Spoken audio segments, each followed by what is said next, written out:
You are now listening to Tackling the World, a podcast designed to bridge the political divide by bringing people together to discuss important topics affecting our daily lives.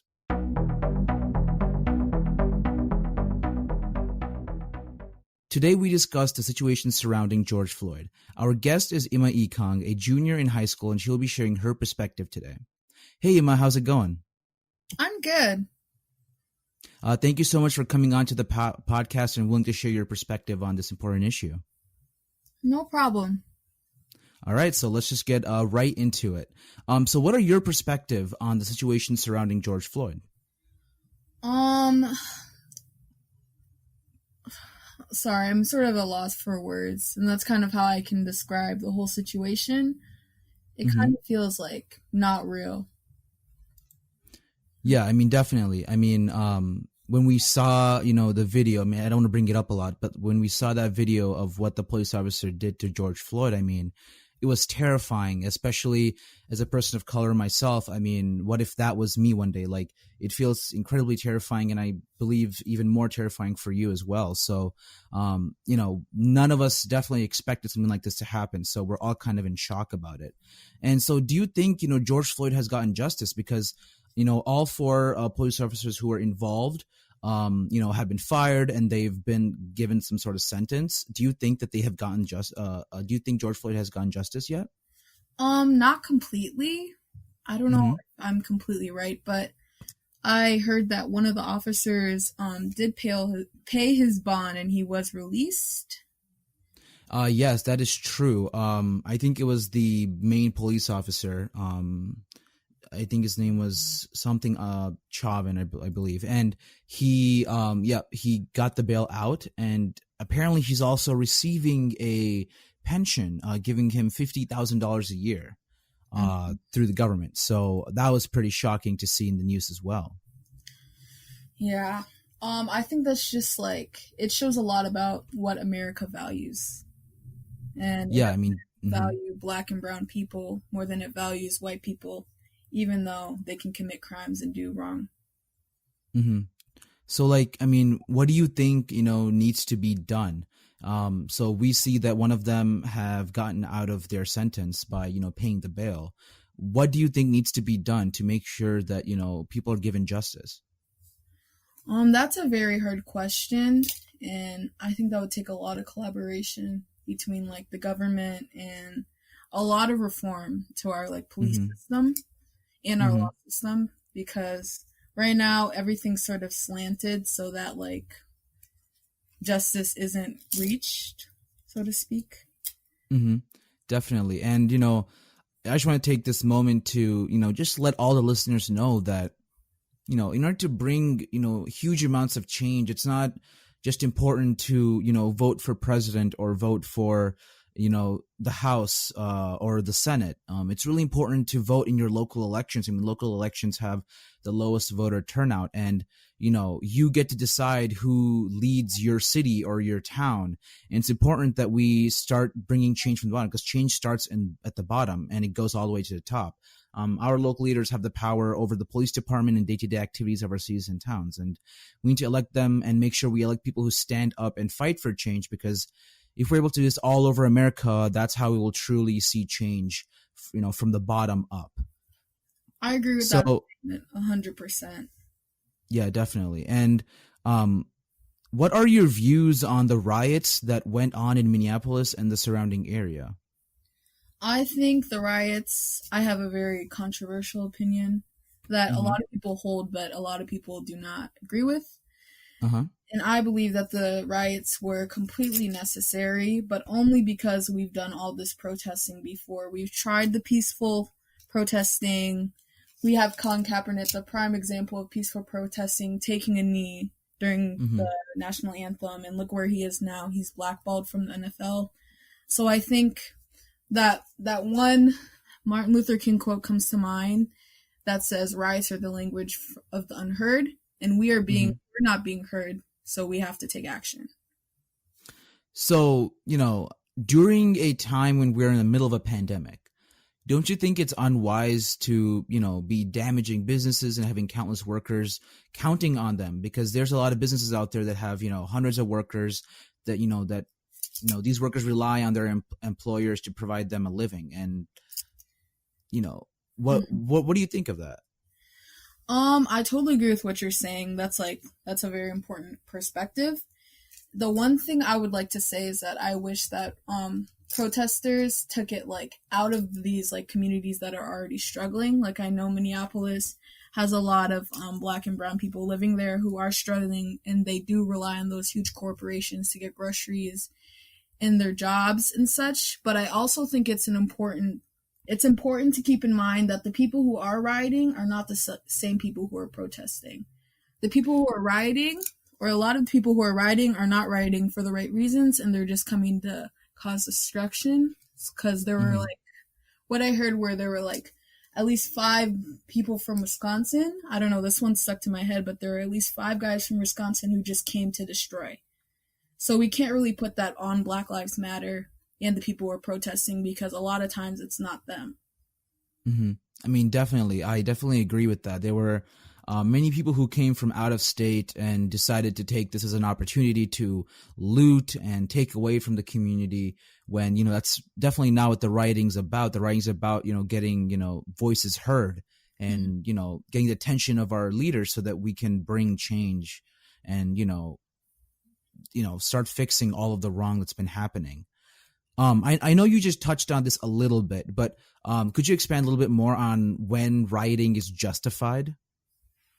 I believe rioting is justified once every other option has been exacerbated. Mm-hmm.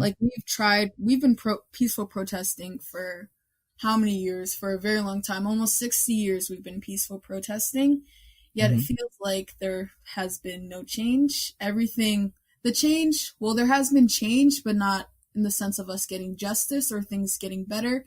Everything has sort of changed form. Instead of lynching, it's modern day lynching is the police officers killing Black men and mass incarceration instead. Mm-hmm. It's everything shifted in a way, but nothing has really changed. So we see that the opposite side keeps saying that, the looting, that most of the people who are out there protesting are looting and they're not doing it for the right cause. And we see that, President Donald Trump made a tweet saying that, quote, when the looting starts, comma, the shooting starts, quote. So what do you think of that comment made by President Trump? I think that comment was incredibly unnecessary, and I don't want to go too deep into Donald Trump because there's so many things I could say. Mm-hmm. But I sort of what brought to mind were fear tactics and other recent connections to him being a totalitarian dictator mm-hmm. in a way. And I kind of got those sort of vibes, I guess, from that statement. Yeah. And, do you think that President Trump has done anything over the past few weeks that this has been going on to, provide comfort or either to help out the Black community? I don't have my facts completely, but from what I've seen, no, not at all. Nothing. Yeah. Wow. I mean, that is just surprising. I mean, when you have a president of the nation, right, who's supposed to be caring for everybody in the country and helping everybody, it's kind of, it's kind of terrible to see that, he's not stepping up and, doing the right thing. And this is not the only time we've seen him do this multiple times throughout his presidency. So, it's just very saddening every single time to see stuff like that happening. What do you say to people who think that not all police should be targeted because of the wrongdoing of just a few? I think they're probably, I don't like to generalize. I'll just say that. I don't like to say all people are bad or all people are good. I don't see the world as black or white, but I do think it's really hard to make that distinction between the good cops and the bad cops when there are so many bad cops. Mm-hmm. It's sort of oh yeah, there are a few good cops, so where are those good cops? And those good cops can also be influenced by those, that large amount of bad cops. So that's kind of a problem. And, recently I read an article on Medium. This has been circulating around Instagram a lot recently. It was an article that basically was written by a former police officer, I believe. And I don't know if it's a he or she, but that person just talked about how, how the training process went for the police officers, around like 1,000 hours, and how they had to be everyone, from like a marriage counselor to just like they had so many roles in just being a police officer that they weren't trained for in the police academy or wherever they were trained. Mm-hmm. And the person also talked about how they were like informal, challenges that were made by by police officers to see, who can charge someone with, the weirdest crime, or making up a crime and charging them. And, many people are forced into this because if you have a superior and you're just joining into the police department, your first instinct is to be like, oh, I don't want to, have a bad impression on them. So then they start slipping into the same bad track as all the other police officers. So it's like a constant loop. And, I found that article, incredibly interesting. And for those listening today, I'll try to link that article in the description of the podcast or in the description of the YouTube video if you're watching from there. So you can really read that, because it was very interesting. And, it really gives you an insight into what it's really like, being a police officer, and what they all go through, and how they all end up on the same bad track. So yeah, just wanted to point that out as well. Do you think police departments should be abolished? Like I said, I don't like to just make like one decision. I'm very like indecisive, but I think they should in a way, but not completely. I think the whole system needs to be reformed. Like there needs to be change. We can't have like not completely abolished, like the whole idea of having like somebody watching over the citizens, but I think it needs to be like better executed. Yeah. So, go ahead. Oh no, I didn't have anything else. Okay. So basically, like what I've been reading about, ever since, majority of the council members in, the city of Minneapolis, when they decided that they are in support of defunding the police department, or quote unquote abolishing, right? At first I was incredibly against it. I was like, oh, if you don't have a police department, like who's going to keep order?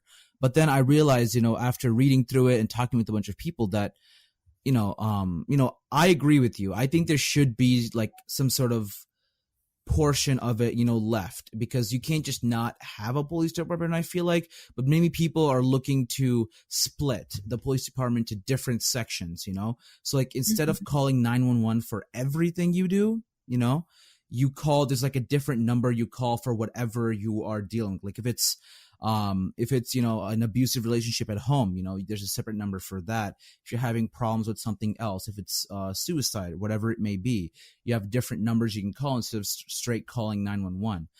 Because as I was talking about before, police aren't really trained on everything. They're just trained to become a police officer and use force when necessary. They're not really trained on how to talk with people correctly, or how to solve certain issues that might show up. So do you agree with having a sort of a small organization, government organization that keeps order within like the city? And what role do you think that organization should have?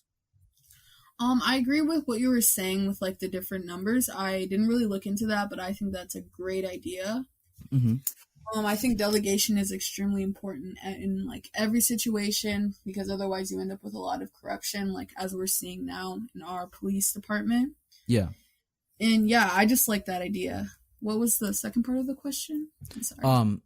The second part was, I think, like would you support something like that, like a smaller government run organization that that's like the police department but does not have the same powers as police do, like very reduced, but they're basically like keeping order, like giving you what is it, like if you're speeding, you get a ticket for speeding, like things like that, like would you be for something like that? I would support that 100%. Okay, so basically you would be supporting a delegation, so splitting up the police department, making sure that there are different parts for different situations, so that way we don't see things like this happening over and over again. As long as it's done right. Mm-hmm. How can people, so like moving on, how can people educate themselves on what truly is happening to the Black community? Because some people are like, oh, I don't want to speak up. I don't want to talk about it because I don't really know what's happening, right? Like they don't have the correct knowledge. So where would you direct people like that to seek that knowledge?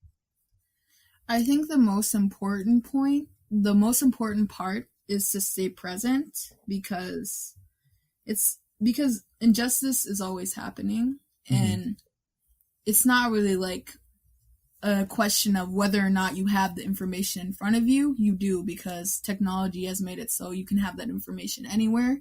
It's important to access that information and pay attention. And then you can proceed to take action and educate those around you, because your voice has so much power, even more power than you would realize. Mm-hmm. And what are your opinions on Instagram trends? I know that a lot of people like are very against like Instagram trends, like the one where it's a black wallpaper and you say hashtag Black Lives Matter, and then you proceed to tag 5 or 10 other people to do the same thing. What are your thoughts on those? I was actually tagged in a couple of them, and I refused to participate because I believe it's a cop-out and it's the equivalent to doing nothing. It's like people post them so they can be like, oh yeah, I'm not a bad person, but that's all they post about the whole situation. Mm-hmm. And but don't you think that by posting it and spreading it across multiple accounts that you're really bringing awareness to the issue, or do you think that's not true? I do not believe you're bringing awareness, because you're only saying Black Lives Matter. You're not providing any more information, or you're not providing like the means of people like being able to get information. Mm-hmm. I feel like if those tags had like some sort of like link or even like a news story or anything, or donations, or even petitions, they would have like some sort of use. But it's just like I said before, I personally believe it's just a cop-out to be like, oh yeah, I support, but I'm not going to talk about it. I'm not going to use my voice. I'm not going to educate myself even more. It's like the easy way out instead of, putting in the work to actually do something. Yes, correct. So for many people out there, they don't know what it means to take action, right? Is an Instagram post enough, or do they have to go out onto the streets and call for change and protest, or is there a somewhere in between? Everybody's different, but an Instagram post is definitely a nice place to start. Like I said before, your voice has so much power and you need to be heard. You need to use your voice. So I think by posting on Instagram, you do provide people with information, but you need to take it one step further. You need to sign those petitions. If you're able, I know it's a really hard time for people, and a lot of people have people who in their families who are immunocompromised and they can't leave the house. Mm-hmm. So if you're able to protest, I think it's good for you to do. But if you're not, at the same time, it's just something where you can't, Yeah, and I just want to point out that I know that we're in the middle of a pandemic and many people have lost jobs, but if you're able to provide any sort of monetary relief, like donating to some organizations. I mean, at the end of this podcast, I'm going to name a bunch of organizations and provide links to where you guys can go and actually support them through money or by volunteering, whatever you want to do. I'll provide those later on. But definitely, donating, supplies definitely is a great way. I know that where I live in my community, our school held a supply drive and we were able to collect I think over almost 3,000 donations of supplies. So, doing things like that, to help other people who are fighting the cause, fighting for the cause is always a great thing to do. So what should people be doing to stay safe if they do choose to go out and protest? Because we are in the middle of a pandemic. Mm-hmm. And yeah, I don't think anyone should forget that we're in the middle of a pandemic. It's really important. But I think the most important thing for them to do is to keep those masks on and sanitize continuously. Mm-hmm. I know that it's not easy out there when you're on the streets and there's a lot of people. It's crowded, but I think it's important to have your hand sanitizer and keep that mask on at all times. Definitely. And, I have one final question for today's podcast. from everything we've discussed today, what do you want people to take away that is of utmost importance? I've said this phrase a couple times, and it's that your voice has power, and you need to use your voice, basically. Mm-hmm. Great. You can't sit. Sorry, go ahead. Sorry, I was just saying that you can't sit on the sidelines. Definitely. I mean, when something like this is going on, you don't want to sit on the sidelines. You need to go jump in, and you have to be part of it and, fight for that change. And before we close off, I just want to thank you, Ima, for coming onto the show and having this very important conversation with me on the situation surrounding George Floyd. It was really nice to hear your perspective, and I'm sure people listening today learned a great deal, and I'm sure they now have access to a great deal of resources. And speaking of resources, for everyone listening, I just want to point out some great organizations you can donate to fight for racial justice. Black Visions Collective, Reclaim the Block, Black Lives Matter, and the Bail Project. The links for these organizations will be listed in the podcast description and the YouTube description for those listening on YouTube. Finally, I would just like to thank all the listeners for taking their time out of the day to listen and help bring change to our country. Until then, thank you, and I'll see you all next week.